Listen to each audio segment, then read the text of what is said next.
ಇಡಿ ಅವರ ಜೊತೆ ತನಿಖೆಯಲ್ಲಿ ವಿರೋಧ ಪಕ್ಷದವರು ಕೂಡ ಸೇರ್ಕೊಂಡ್ಬಿಟ್ಟಿದ್ದಾರೆ ಅಂತ ಇವ್ರು ಹೇಳ್ತಾರೆ. ಬೆಳ್ಳಾರಿಯ ಚುನಾವಣೆಗೆ ಹಣ ವರ್ಗಾವಣೆ ಆಗಿದೆ ಅಂತ ಆರೋಪಿಗೆ ಸಿಕ್ಬೇಕೇ ಹೊರತು ವಿರೋಧ ಪಕ್ಷದ ನಾಯಕರ ಜೊತೆ ಕೈಯಲ್ಲಿ ಇಡಿ ಅಪ್ಲಿಕೇಶನ್ಗಳಿದೆ ಅಂತ ಹೇಳಿದ್ರೆ ಇದರ ಅರ್ಥ ಏನು? ಇಡಿ ಹತ್ರ ಮಾತ್ರ ಇಡಿನವರು ಮನೆ ಅಧ್ಯಕ್ಷರೇ 10ನೇ ತಾರೀಕಿಗೆ ಅಂದಿನ ಸಚಿವರ ಮನೆಗೆ ಹೋಗ್ತಾರೆ, ಮತ್ತೆ ಒಬ್ಬರು ಶಾಸಕರ ಮನೆಗೆ ಹೋಗ್ತಾರೆ. 12ನೇ ತಾರೀಕಿಗೆ ಬಂಧನವನ್ನ ತೋರಿಸ್ತಾರೆ. ನಾಗೇಂದ್ರ ಈಗ ಕಳ್ಳ ಅಲ್ಲ, ಈಗ ಸತ್ಯ ಅಧ್ಯಕ್ಷ. ಆದರೆ ಇಡಿ ಅನ್ನುವಂಥ ಸಂಸ್ಥೆಯ ಬಳಕೆ ಯಾವ ರೀತಿ ಎಲ್ಲ ರಾಜ್ಯಗಳಲ್ಲಾಗಿದೆ ಅದನ್ನ ಇಲ್ಲಿ ಬಳಸಲಿಕ್ಕೆ ಇವರು ಒಪ್ಪಿಗೆ ಸೂಚಿಸ್ತಾ ಇದ್ದಾರಾ? ನಿನ್ನೆ ಆಡಿದಂಥ ಮಾತುಗಳನ್ನು ಕೇಳಿದಾಗ ಇವ್ರು ಹೇಳ್ತಾರೆ ಬೆಳ್ಳಾರಿಯ ಚುನಾವಣೆಗೆ ಹಣ ವರ್ಗಾವಣೆ ಆಗಿದೆ ಅಂತ ಹೇಳಿದವ್ರು ಯಾರು? ಇವರು ರಿಮ್ಯಾಂಡ್ ಅಪ್ಲಿಕೇಶನಲ್ಲಿ ಇದೆ ಅಂತ ಹೇಳ್ತಾರೆ. ರಿಮ್ಯಾಂಡ್ ಅಪ್ಲಿಕೇಶನ್ನು ನಾನು ಇವ್ರಿಗೆ ಹೇಳಲಿಕ್ಕೆ ಬಯಸ್ತಾ ಇದ್ದೀನಿ, ಇವತ್ತು ಆರೋಪಿಗೆ ಸಿಕ್ಬೇಕೇ ಹೊರತು ವಿರೋಧ ಪಕ್ಷದ ನಾಯಕರ ಜೊತೆ ಕೈಯಲ್ಲಿ ಇಡಿ ಅಪ್ಲಿಕೇಶನ್ಗಳಿದೆ ಅಂತ ಹೇಳಿದ್ರೆ ಇದರ ಅರ್ಥ ಏನು? ಅಂದ್ರೆ ಇವ್ರ ಜೊತೆ ಸೇರ್ಕೊಂಡು ಇವ್ರು ತನಿಖೆಯನ್ನು ನಡೆಸ್ತಾ ಇದ್ದಾರಾ? ಡಾಕ್ಯುಮೆಂಟ್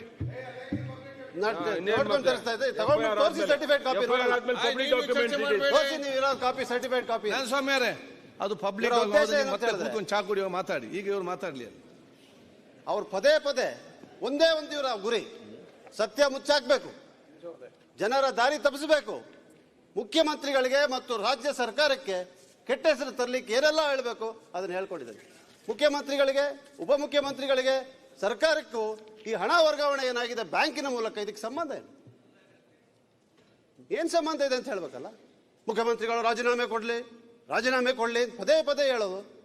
ಮತ್ತೆ ಯಾವುದು ಮಾಹಿತಿ ಯಾರ ಹತ್ರನೂ ಇಲ್ಲ.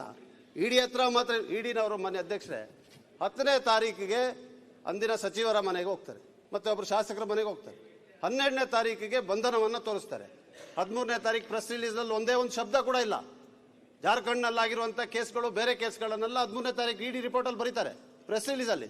ಇವತ್ತು 17ನೇ ತಾರೀಕಿನ ಪ್ರೆಸ್ ರಿಲೀಸ್ ನಲ್ಲಿ ಅವ್ರನ್ನ ಬಂಧಿಸಿದ್ದೇವೆ, ಮತ್ತೆ ಯಾವ ರೀತಿಯಾದಂತಹ ಪ್ರಕರಣ ಅಂತ ಹೇಳಿ.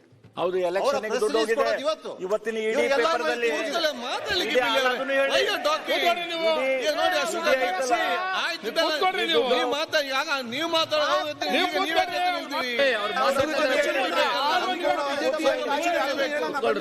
ಸಂಪೂರ್ಣವಾದಂತ ಮಾಹಿತಿ ಇವರಿಗಿದೆ. ಇದರಿಂದ ಏನ್ ಸ್ಪಷ್ಟ ಆಗ್ತದೆ ಮತ್ತು ಸಂಶಯಕ್ಕೆ ಏನ್ ಬರ್ತದೆ ಅಂತ ಹೇಳಿದ್ರೆ ಇಡಿ ಅವರ ಜೊತೆ ತನಿಖೆಯಲ್ಲಿ ವಿರೋಧ ಪಕ್ಷದವರು ಕೂಡ ಸೇರ್ಕೊಂಡ್ಬಿಟ್ಟಿದ್ದಾರೆ.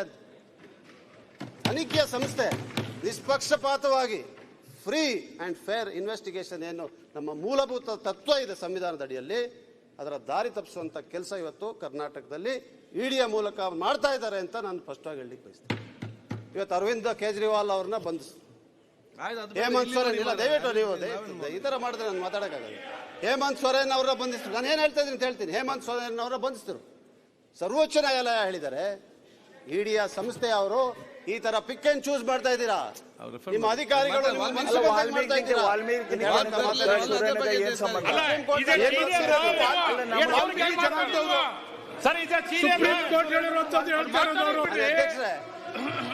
ವಾಲ್ಮೀಕಿ ನಿಗಮಕ್ಕೆ ಇದಕ್ಕೆ ಏನ್ ಸಂಬಂಧ? ಸರಿ ಅಲ್ಲ, ನಮಗೆ ಯಾವ್ದು ರೆಫರ್ ಇವತ್ತು ಇಡಿ ಚರ್ಚೆ ಮಾಡಿದ್ದು ಅದ್ರ ಮೇಲೆ ಮಾತಾಡ್ತಾ ಇದ್ರೆ ಇವ್ರು ಮಾತಾಡ್ದಾಗ ಕರೆಕ್ಟ್, ಅವ್ರು ಮಾತಾಡ್ದಾಗ ತಪ್ಪ. ಹೇಗೆ ಈಗ ಇಡಿ ತಾನೇ ಮಾತಾಡ್ತಾ ಇರೋದು? ಇಲ್ಲ ಸರ್, ನೀವೇ ಹೇಳ್ತಾ ಇದ್ದೀರಿ ಐಟಿ ಕೊಟ್ಟಿದೆ, ಐಟಿ ಇಡಿ ಪ್ರೆಸ್ ರಿಲೀಸ್ ಮಾಡಿದೆ. ವಾಲ್ಮೀಕಿ ಬಗ್ಗೆ ಮಾತಾಡ್ರಿ ಅಂತ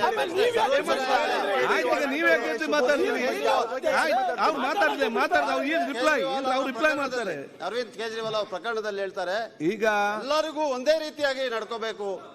ಇಡಿನವರು ಈ ರೀತಿ ನಡ್ಕೊಳ್ತಾ ಇಲ್ಲ, ಅವರ ಮನಸ್ಸಿಗೆ ಬಂದಂಗೆ ಮಾಡ್ತಾ ಇದ್ದಾರೆ ಇಡಿ ಅಧಿಕಾರಿಗಳು ಅಂತ ಹೇಳ್ತಾ ಇದ್ದಾರೆ. ಕರ್ನಾಟಕದಲ್ಲೂ ಕೂಡ ಅದೇ ಪ್ರಯತ್ನ ನಡೀತಾ ಇದೆ. ನಾವೆಲ್ಲ ಎಚ್ಚರಿಕೆ ವಹಿಸ್ಕೋಬೇಕು. ಯಾಕಂದ್ರೆ ಇದು ಎರಡು ಕಡೆನೂ ಚೂಪಾಗಿರುವಂತ ಕತ್ತಿ, ಒಂದ್ಸತಿ ಕತ್ತರಿಸ್ತದೆ, ಒಂದ್ಸತಿ ಈ ಕಡೆ ಕತ್ತರಿಸ್ತದೆ. ಈ ಸಂಸ್ಥೆಯ 2002ರಿಂದ ಮಾನ್ಯ ಅಧ್ಯಕ್ಷರೇ 2014ರವರೆಗೂ ನಡೆದಂತ ಪ್ರಕರಣಗಳಲ್ಲಿ 43% ವಿರೋಧ ಪಕ್ಷದ ಮೇಲೆ ಕೇಸ್ಗಳಾದವು, 53% ಆಡಳಿತ ಪಕ್ಷದ ಮೇಲೆ. ನಮ್ಮ ಸರ್ಕಾರ ಇದ್ದಾಗ, UPA ಸರ್ಕಾರ ಇದ್ದಾಗ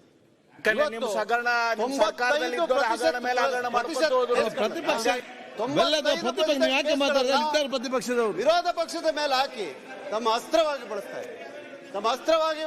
ಇದ್ದಾರೆ ಇಡಿಯನ್ನು. ಅಶೋಕ್ ಕೂತ್ಕೊಳ್ಳಿ ಒಂದ್ ನಿಮಿಷ ಸಭಾಧ್ಯಕ್ಷರೇ, ನಾನು ಕೇಳ್ಕೊಳ್ತಿರೋದು ರಾಜಕಾರಣಿಗಳ ಮೇಲೆ ಸನ್ಮಾನ್ಯ ಸದಸ್ಯರಾಗಿರುವಂತ ಹೊನ್ನಣ್ಣನವರು ಅವ್ರು ಹೇಳಿದೇನು, ಇಲ್ಲಿ 3 ತನಿಖಾ ಸಂಸ್ಥೆ ತನಿಖೆ ಮಾಡ್ತಿದೆ, ಎಲ್ಲ ವಿಚಾರಗಳನ್ನ ಹೊರಗಾಕಬೇಕಾಗಿದೆ, ತನಿಖೆ ಮಾಡ್ತಿದ್ದಾರೆ.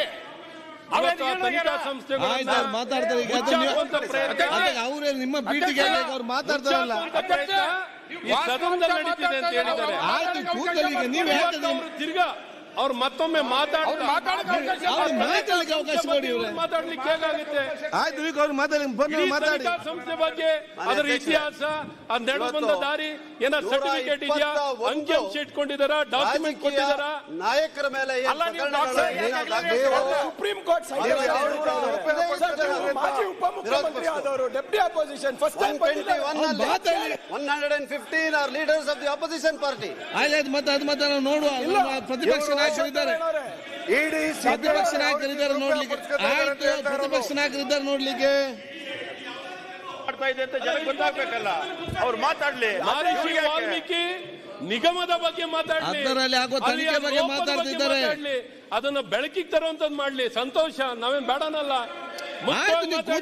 ನೀವು ಕೂತ್ಕೊಳ್ಳಿ, ಈಗ ಅವ್ರು ಮಾತಾಡ್ತಾರೆ. ಮಾತಾಡುವಂತದ್ದು ಏನಿಲ್ಲ. ಆಯ್ತು ಈಗ ಪ್ರತಿಪಕ್ಷ ನಾಯಕರು ನೀವೇ ಮಾತಾಡ್ತೀವಿ.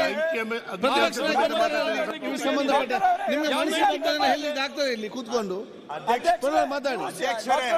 ಯಾಕೆ ಅವ್ರು ವಿಚಾರದ ಬಗ್ಗೆ ಅಂಕಿಅಂಶ ಸಮೇತ ಹೇಳ್ತಾ ಇದ್ದಾರೆ, ಕೇಳಿಸ್ಕೊಳ್ಳಿ. ಇವರಿಗೆ ಅಂಕಿಅಂಶ ಸಮೇತ ಹೇಳ್ತಾ ಇದ್ದಾರೆ. ಇವರಿಗೆ ಸುಪ್ರೀಂ ಕೋರ್ಟ್ ಇಡಿ ಬಗ್ಗೆ ಏನ್ ಹೇಳಿದ್ದಾರೆ ಹೇಳ್ಬೇಕಲ್ಲ. ಸುಪ್ರೀಂ ಕೋರ್ಟ್ ಅವರು ಇಡಿ ಬಗ್ಗೆ ಏನ್ ಹೇಳಿದ್ದಾರೆ? ಯಾವ ರೀತಿ ನೋಡಿ, ಅವ್ರ ಪಕ್ಷ ಅದನ್ನ ಅವ್ರು ಹೇಳ್ಬೇಕು. ಈಗ ಒಂದು ತನಿಖಾ ಸಂಸ್ಥೆ ಬಗ್ಗೆ ಇಲ್ಲಿ ಜಾಸ್ತಿ ಚರ್ಚೆ ಬೇಡ. ಇಡೀ ಸಂಸ್ಥೆ ಸುಪ್ರೀಂ ಕೋರ್ಟ್ ಹೇಳಿದೆ ಇದು ತನಿಖಾ ಸಂಸ್ಥೆ ಬಗ್ಗೆ ಇಲ್ಲಿ ಜಾಸ್ತಿ ಚರ್ಚೆ ಮಾಡಬೇಡಿ. ಅವ್ರು ಮಾತಾಡ್ತಾರೆ, ಮಾತಾಡಿ. ಇಡಿ ಹೇಳಿದ್ದನ್ನ ನೀವೇನ್ ಬೇಕಾದ್ರೂ ಕೋರ್ಟ್ ಮಾಡ್ಬೋದು. ಅವ್ರು ಮಾತಾಡ್ಲಿ ಅದನ್ನು. ಸುಪ್ರೀಂ ಕೋರ್ಟ್ ಏನ್ ಹೇಳಿದೆ ಅಂತ ಹೇಳಿದ್ರೆ ನಿಮಗೆ ಸಿಟ್ಟು ಬರುತ್ತೆ.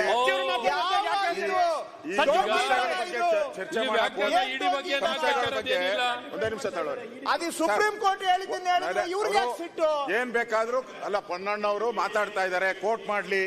ಸುಪ್ರೀಂ ಕೋರ್ಟ್ದು, ಹೈಕೋರ್ಟ್ದು ಏನೇನಿದೆ ಕೋರ್ಟ್ ಮಾಡ್ಲಿ, ನಮ್ದಲ್ಲ ಅದ ಪ್ರಶ್ನೆ. ಈಗ ಇಡಿ ಡೆಲ್ಲಿಯಲ್ಲಿ ಏನ್ ಮಾಡ್ತು, ವೆಸ್ಟ್ ಬೆಂಗಾಲ್ ಏನ್ ಮಾಡ್ತು, ಇಲ್ಲೇನ್ ಮಾಡ್ತು ಅಂತ ಹೇಳ್ತಾ ಇದ್ದಾರೆ. ಇಡಿ ಏನ್ ಇವಾಗೇನ್ ಪ್ರಾರಂಭ ಆಗಿಲ್ಲ, ಹಿಂದೇನು ಪ್ರಾರಂಭ ಆಗಿದೆ. ನೀವು ಹಂಗೆಲ್ಲ ಚರ್ಚೆ ಮಾಡಕ್ ಹೋದ್ರೆ ಹಾಗಾದ್ರೆ ಜನಾರ್ದನ್ ರೆಡ್ಡಿನ ಯಾಕೆ ಒಳಕ್ ಹಾಕಿದ್ರಿ? ಯಡಿಯೂರಪ್ಪನವ್ರನ್ನ ಪ್ರೈವೇಟ್ ಕಂಪ್ಲೇಂಟ್ ಮೇಲೆ ಇತಿಹಾಸದಲ್ಲಿ ಯಾಕೆ ಒಳಕ್ ಹಾಕಿದ್ರಿ? ಅವತ್ತು ನಿಮ್ ಸರ್ಕಾರ ಇತ್ತು, ಕೇಂದ್ರದಲ್ಲಿ ನಿಮ್ ಸರ್ಕಾರ ಇತ್ತು, ಹಾಕಿದ್ರಿ. ಅವತ್ತು ನಾವು ಕ್ವಶನ್ ಮಾಡಿದ್ರೆ ನೀವ್ ಹಂಗೆ ಮಾಡ್ಬಿಟ್ಟಿದ್ದೀರಾ ಅಂತ ಕೇಳಿದ್ರೆ ನೀವೇ ಉತ್ತರ ಏನು? ತಪ್ಪು ಮಾಡಿದ್ದಾರೆ ಅಂತ. ಬಿಜೆಪಿ ಸರ್ಕಾರ ಸರ್ಕಾರ ಇದ್ದಾಗ 50 ಅದೆಲ್ಲ ಎಲ್ಲರಿಗೂ ಗೊತ್ತಿದೆ, ಯಾರ್ಯಾರು ಒಳಕ್ ಹಾಕಿದ್ದಾರೆ. ನಾಯಕರು ಒಂದು ವಿಷಯ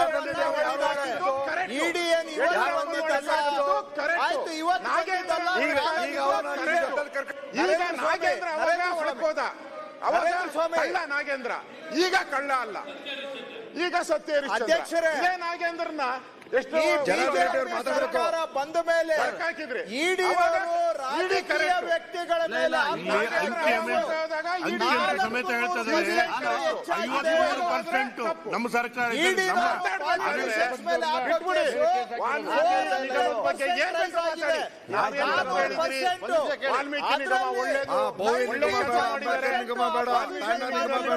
ಪಾತ್ರ ಇಲ್ಲ, ಮಂತ್ರಿ ಪಾತ್ರ. ಇಡಿ ಬಗ್ಗೆ ಚರ್ಚೆ ಮಾಡಿದ್ರೆ ಪೊನ್ನಣ್ಣ ಮಾತಾಡ್ಲಿ. ಈಗ ಅದ್ರ ಬಗ್ಗೆ ಸಪರೇಟ್ ಚರ್ಚೆ ಇಟ್ಕೊಳ್ಳುವ. 115 ಜನ ಅಪೋಸಿಷನ್ ಪಾರ್ಟಿ. ಆಯ್ತಮ್ಮ, ಇನ್ನು ಚರ್ಚೆ ಮಾಡೋದ್ರ ಬಗ್ಗೆ. 121ರಲ್ಲಿ 115 ಜನ ಅಪೋಸಿಷನ್ ಪಾರ್ಟಿ.